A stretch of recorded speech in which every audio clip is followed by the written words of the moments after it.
Finally, Formula One is back and we have so many upgrades to go over. Unfortunately, we did not get these pictures on Thursday. It seems like the people that usually take these pictures were still on holiday.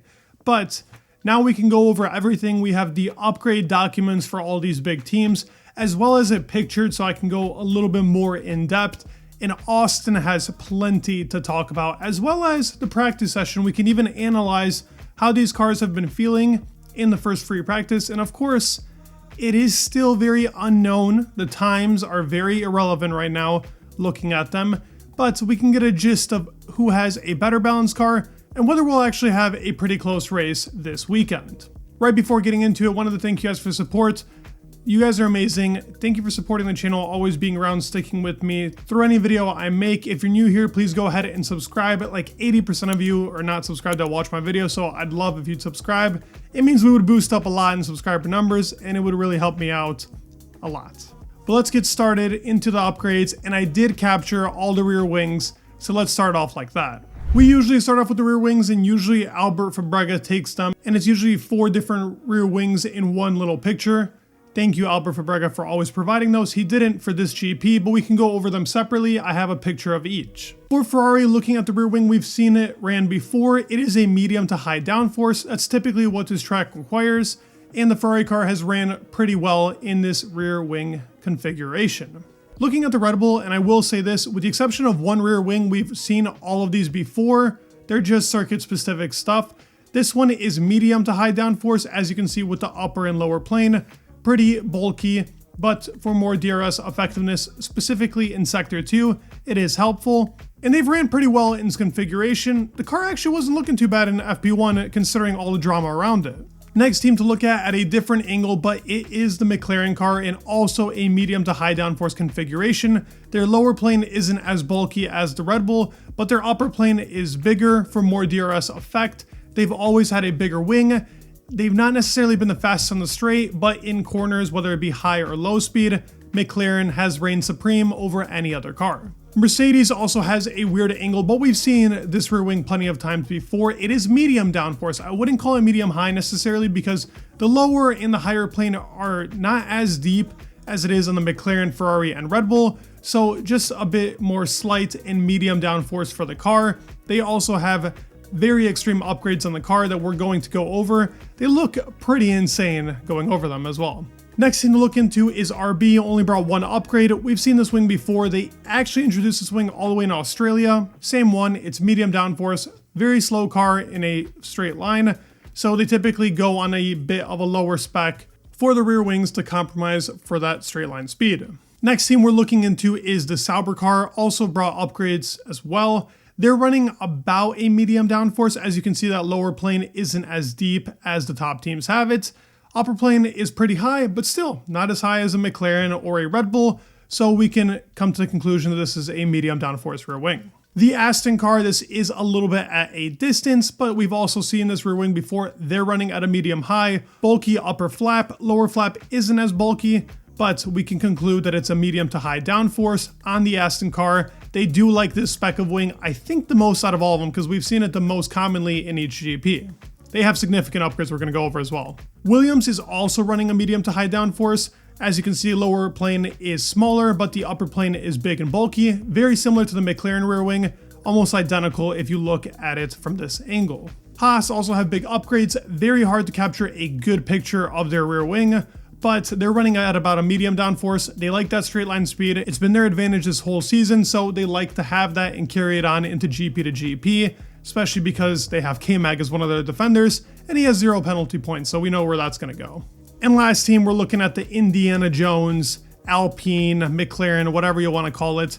They are running a medium downforce rear wing. It's new to the car. They've been testing some flow viz onto it. They never have the straight line speed. They need to compromise with a lower rear wing to everybody else. They're almost at a medium low, but it's still medium. But now let's go over the upgrades, and we're going to start off with Haas, as they brought a big set of upgrades. And I'm going to use the actual sheets and show the pictures to see what has actually been brought to the car. As we can see with the side pod inlet, it is new to the car for a deeper undercut. It's not extremely visible because they have this new livery, but you can tell that it has been revised a bit and the undercut is deeper than before to concentrate more air going between the floor and the underbelly of the side pod. They've also brought a new floor body with a different diffuser geometry to it. There isn't too many pictures we can go over this. Same with the floor fences, it's under the car, but this is where most of the downforce is being added onto the car. And we can see the floor edge has been revised. As you can see, they are going along with similar concepts to that of the McLaren and Red Bull. Every team is kind of following alongside on the floor edge for that, with the exception of like Mercedes. The rear corner, which is closest to the rear part of the car, close to the rear brakes, has been revised. Their coke/engine cover has been revised, and the cooling louvers. They were one of the teams in 2023. When I saw the cooling on that car, I thought it was ridiculous. This year, much more refined, looks much better, and the car seems to be in a much better spot cooling wise.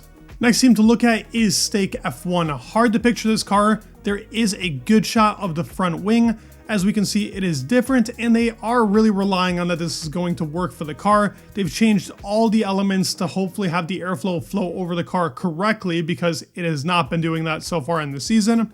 And alongside with that, they've changed the front and rear suspension. They've revised those wishbones to hopefully have the air go in a flow that's much more convenient for them and actually giving them more downforce throughout the GP. And the rear corner has been revised. It's a common part that gets revised from GP to GP typically, but it is something that they've specifically revised to help with the rear brake ducts. RB, I thought, was bringing a big upgrade here. We're obviously not going to see the changes they've done to the underbody of the car, but it's a big upgrade in the sense that it can give you a lot of time, but nothing has been visually updated, at least from what we can see from the top view. Williams brought nothing to this GP, which was expected. They might bring some parts in the upcoming GPs.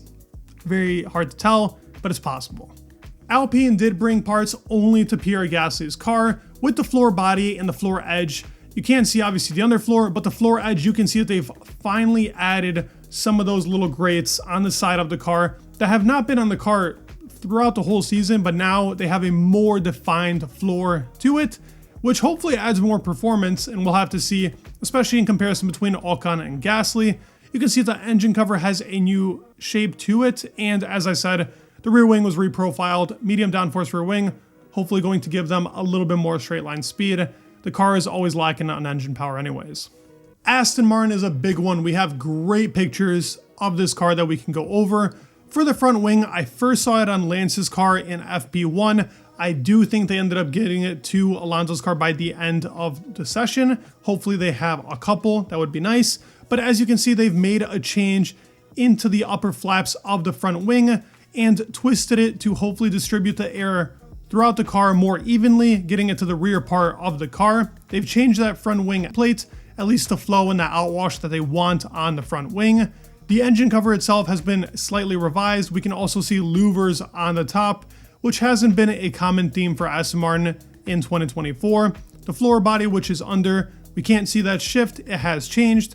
Floor edge, also very small iterations to it. It almost looks like the Hungary floor. We can see towards the rear part of the car, there is that change right there, and the diffuser has changed. And in these notes, you actually do not have a side pod change, but the upper section to the side pod has been revised and changed completely, very similar to that of the McLaren, and the bottom slide pod area is now extremely similar to McLaren. It's pretty much the same when you look at it from a top-down view. They changed from that double splitter, having some outwash in the side pod. We'll have to see what this does. It's a big upgrade, but as Alonso states, it's not a game changer, which breaks my heart. But with this team, you kind of just want to see some pace. They've been going backwards constantly, so it's a big step. They've done the most performance upgrades in the season so far, and I don't think it's going to change. So they really need this to work so their 2025 car can be very big and they have a great winter. Looking now also at the McLaren, who yet again has a huge sheet of upgrades, but very hard to visibly see this. The front wing has been revised, but it's super slight, as in the new front wing geometry has improved the airflow going throughout the car, and in unison, the front suspension has been revised to help out with the airflow going over the car and getting to the rear part of it and maximizing the flow around the car to work correctly. Now the front corner has also been changed. Some has been for cooling, some has just been updated for the brake duct. And the rear corners, which is closest towards the diffuser, has also been changed. And the beam wing has been constantly changed on this car. It's super slight indentations. It's actually really hard to tell what they've done to the front suspension, front corner and rear corner. As for the beam wing, we can see that, and front wing, as I said, super slight, but it matters a lot for them. They brought big parts because they just want all of it to work well. They have a super balanced car. They looked good, but they had their own issues in practice when it came to balance, unlike some other teams. Now, a team that did say they were gonna bring parts, but now hasn't, is Ferrari. So I'm assuming that those latest upgrades for the Ferrari might come later, or they're just gonna wait till 2025 because the car itself ran pretty well in FP1. It was very well balanced. Leclerc's always liked this track. Carlos looked pretty good too. It's very hard to tell whether or not the car is still going to be towards the top. We have to see with these times, especially now in sprint qualifying, but no upgrades to the car. Ferrari is same as usual, still running that front wing from Singapore. We'll have to see how they do throughout the weekend. Mercedes, big upgrades on the team. The most visible one obviously being on the side pod. Front wing just changed the flap twist distribution for the flow going over the car. It's very hard to tell what they've done here, but maybe they've added a little bit more flexing. We never really know up until we see it on those camera angles. But the car itself has improved elsewhere. The front suspension has also revised the wishbones. Floor edge has that extreme edge as it's usually had, and there's been an additional vane added to it. The side pod inlet, as we can see now, it is an overbite officially on the car. We've heard about this throughout the season. They've finally came and added it, but the actual undercut is ridiculous. It always has been. It's probably been the biggest undercut, maybe with the exception of Aston Martin, but now it's extreme, and they've obviously closed up that side pod inlet even more to have more airflow go down there, and because they've closed up the shape and it's not more of a V shape now, and it's more squared off and kind of like the Alpine, but even smaller, more flow can go under that car, and the focus of air distribution between the side pod belly and the underfloor is now an even bigger part to this W15. We'll have to see. They've had their balance problems. They were bouncing a lot, maybe because the floor was a little too low for the FP1 session. We'll have to see if they can dial it in. It's super important for COTA. And the floor fences, which we will not see, have been reprofiled to help with the distribution of flow under the car. And last team on the upgrades, which it's super slight to see, but the floor edge has been changed on the Red Bull, and the bottom part of the car has changed a lot. They're calling this a very big upgrade, so we'll have to see. And yet again, the side pod, actually the upper surface of it, of this high downforce configuration for the car, has been changed to help with the flow towards the rear part of the car. And now with the floor edge, it's really big to see. They looked good. I'm not going to say that they're going to be the best car, but they caught me by surprise as to how good they looked in this practice session. Maybe they figured it out, but it's hard to tell. McLaren still hasn't been full on pace. And throughout the practice session, we saw balance issues with every single team. Obviously, a lot of people were running off the track as well, as it's one of those tracks that just kind of has that feature to it that you have to push. The possibility of going off track is common. With it being resurfaced, it's a bit slippery. McLaren still looks like to me the strongest car. Red Bull looks good. We'll have to see how they actually go in qualifying in the race. There is a lot of talk still about the bib tray and so on, and whether they actually used it or not. They've obviously admitted to having it, but it's also been into a lot of other teams that it is there, but they're the only team that's been actually assumed to have done something with it, and other teams have specifically pointed out that Red Bull could have possibly done something. So there isn't a punishment. Guess we'll never know from our end, but Piastri and Lando were very vocal on it. We'll have to see what happens.